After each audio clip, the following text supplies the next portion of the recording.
guys? It's Jazzy, and today I'm here, four-time NBA champ, Olympic gold medal winner, dancing on Batum, over the double team.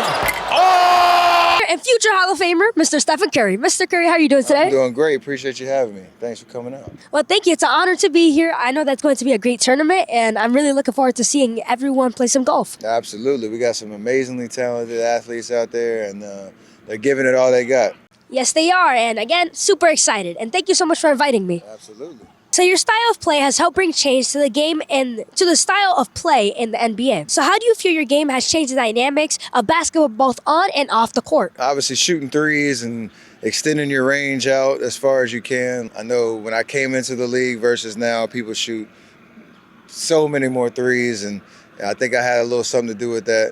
And now you see kids younger and younger, trying to shoot threes a little earlier. So I say make sure you work on the fundamentals and work your way up to it, but it's cool that people know that it's possible to shoot way out there, and also having fun. Like I like to smile, I like to do all them weird little dances and celebrations and stuff. So you got to have fun with it too.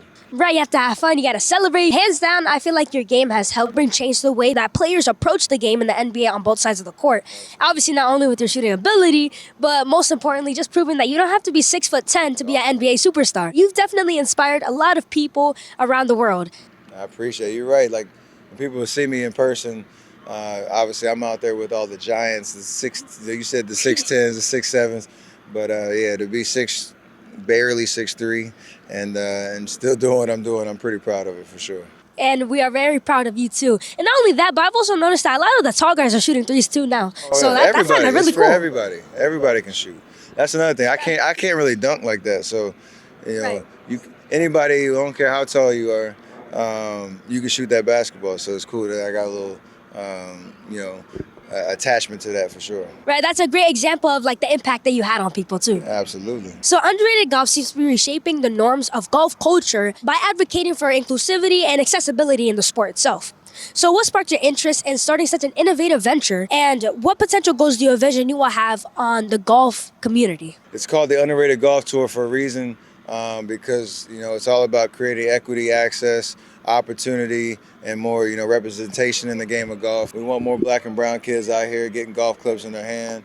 We want them to have the resources to, whether they want to do it recreationally or whether they want to do it competitively, that they have the ability to do that. So the fact that we're at this beautiful private course in New Jersey and we're hosting the golf tour here, we have all these amazing student athletes that are extremely talented, but traditionally haven't been able to even access courses like these or have the ability to compete at a very high level because of other financial barriers and things like that. So we're trying to solve all of that for these kids and give them an opportunity to play golf at the highest level. And hopefully we'll see some of these on the PGA Tour, the LPGA Tour, but also prepare them for the workforce, like whatever industry or profession they want to go after, give them the resources to do that too. Underrated Golf has done a really great job at pushing for more accessibility, inclusivity, and diversity when it comes to the golf sport, and just helping it become more welcoming to others that want to join the sport as well. And it's given a lot of great opportunities to kids, especially from like marginalized communities, because in my neighborhood in Brooklyn, we don't have golf courses like this or country clubs where we can go outside and just go ahead and play golf. Absolutely. But it's really great that you guys are giving these kids opportunities to really find a sport or a hobby that they're interested in, and just give them that chance to really find something that they might like and they might want to pursue as a career in the future. That part, you nailed it. That's exactly what the mission of the Underrated Golf Tour is. I'm probably going to clip that and we're going to use that as like, the why behind Underrated Golf Tour, because you get it. All right, thank you. Absolutely, absolutely. So I've seen your acting skills as a kid in a Burger King commercial, and I'm not gonna lie, hear me out, I'm not gonna lie. I was pretty impressed, okay? Hey guys, all of a sudden I'm real hungry. Let's go to Burger King. I seen the whole commercial with your dad. It looked really fun, cute kid, cute little Stephen Curry going to Burger King with his dad, Del Curry. So, it was a nice commercial. I liked it. I appreciate it. And you're welcome. Well, it's kind of a full circle moment now that you're actually starring in a new series called Mr. Throwback. Make sure you guys go check it out. What are you doing? Are you having margaritas? Don't you have a game tonight? No, these are placentaritas. How was that experience for you transitioning into acting? And do you think that you would go into more acting after basketball? I think so. It was cool because this was like a a unique experience because, like you said, it's my first time really acting in a scripted series. But I played myself, but it was like the opposite version of myself. So it was the satirical, kind of exaggerated version of me. Obviously, I didn't have to talk any different. I had to. They called me my own name, so it wasn't like I had to play a role, but it definitely stretched my imagination. Being in front of a camera. Adam Pally, who's on a show called Happy Endings, and Ego Wodum, who's on SNL. They were my two co-stars, and they made it so much fun on set, just cracking jokes left and right, making it super comfortable for me to be on set and do the scene. So definitely want to do more of it in the future for sure. Well, I watched a couple episodes of Mr. Throwback. My dad and we saw it together. Yeah. I love this series, and I cannot wait for the next season. Again, make sure you guys go check it out. Get us another season. Right? Let's go. And I just want to say how amazing it is that you transitioned from the Burger King commercial to now starring in a full series. And honestly, I think I speak for all your fans when I say that we cannot wait to see more of your acting skills in the near future. I don't know how many people have seen the Burger King clip. I'm sure you can find it on YouTube somewhere. Yeah, that's where I saw it. Kind of slurring, smooth as a milkshake, chocolate. Smooth as a milkshake. Chocolate. Like doing all these corny lines, but it was fun. I've come a long way. Yes, you have. Okay, yeah. You gotta give yourself props, And not only that, it looked like you had a lot of fun in that commercial. Oh, I did, for sure. I got to eat food. Me and my brother doing it. It was cool. It was cool. You had the chance to sit down one-on-one with Michael Jordan in 2022 to talk about golf. Come on down to the Grove. I got some treatments for you. So what was the most memorable thing you took away from that interview? And do you think you could beat Mr. Michael Jordan in a game of golf? I could definitely beat Mr. Michael Jordan in a game of golf. What I learned from him is the same competitive nature that he had as a basketball player. And you can see why he's great, because the same way he was talking about basketball was the same way he was talking about golf. I hate losing. Losing's a part of winning. You got to lose to win. And why golf means so much to him, because he can be competitive. He can, challenge guys and girls, based on the handicap system, and still go at them and want to win everything that he does.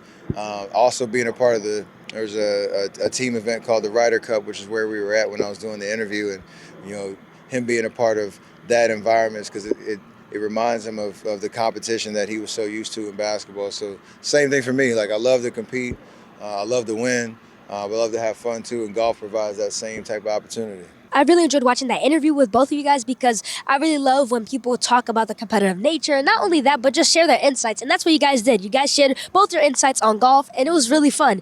Also, as we all know, like you said, Mr. Michael Jordan, he's pretty competitive as an understatement. So I think that it would be a great game if you guys got together and just played a bit of golf. Absolutely. We had to do that and put it on YouTube one time or something like that. Yep, and when you guys do it, make sure to invite me. I'd love to see it. Absolutely. We'll make sure that happens. Mr. Muggsy Bogues, a former teammate of your dad, was known for defying expectations as a smaller player in the NBA. From Schmidt. 3-on-3, Bogues with a fake, then a drop off to left. How did his career influence you, and how have you used your size as an advantage in your playing style? Watching him when he played, as you say, he was my dad's teammate. He's 5'3", so you're probably 5. Yeah, it's like right there, basically. And the fact that he played double-digit years in the NBA spoke to work ethic, confidence in yourself, and really only focusing on what you can do versus what people say you can't do.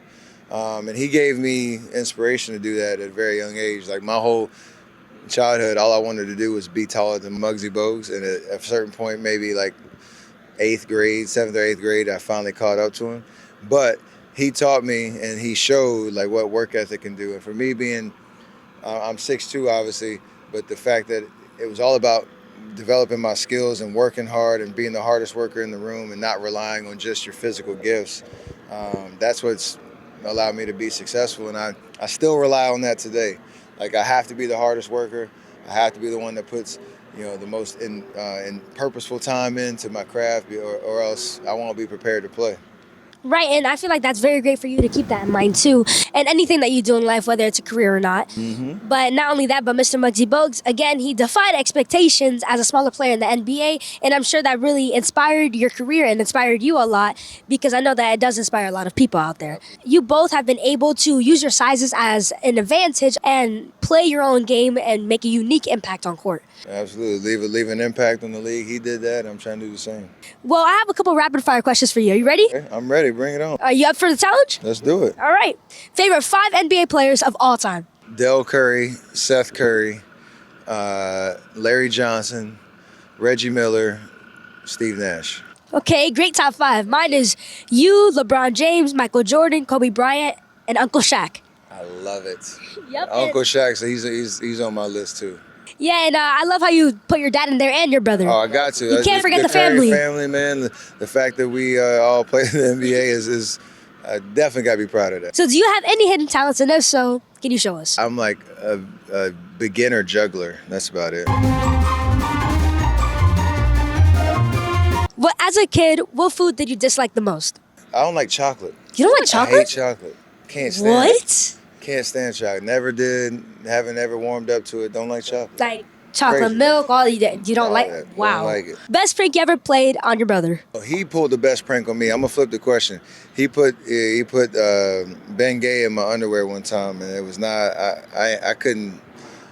I'm glad I lived past it to talk about it because that joint hurt like crazy. But he got me. He got me nice. I'll give him the prank crown. That was nice. Well, shouts out to Seth. You did. You got the prank crown from He's Mr. here Stephen somewhere Curry. too. I still owe him one. Oh. I still owe him one. Well, you might want to get back at him. No. 27 years later. I mean, that's a pretty long time. But hey, as long as you get back. Absolutely. Well, can you please share some words of motivation to everyone watching my show? I just say continue to be yourself, embrace who you are, what God put you on this earth to do, whatever it is, and never lose confidence and faith that you're here for a purpose. Well, everyone, I'm here with the one and only Mr. Stephen Curry, and until next time, Jazzin' out. It is.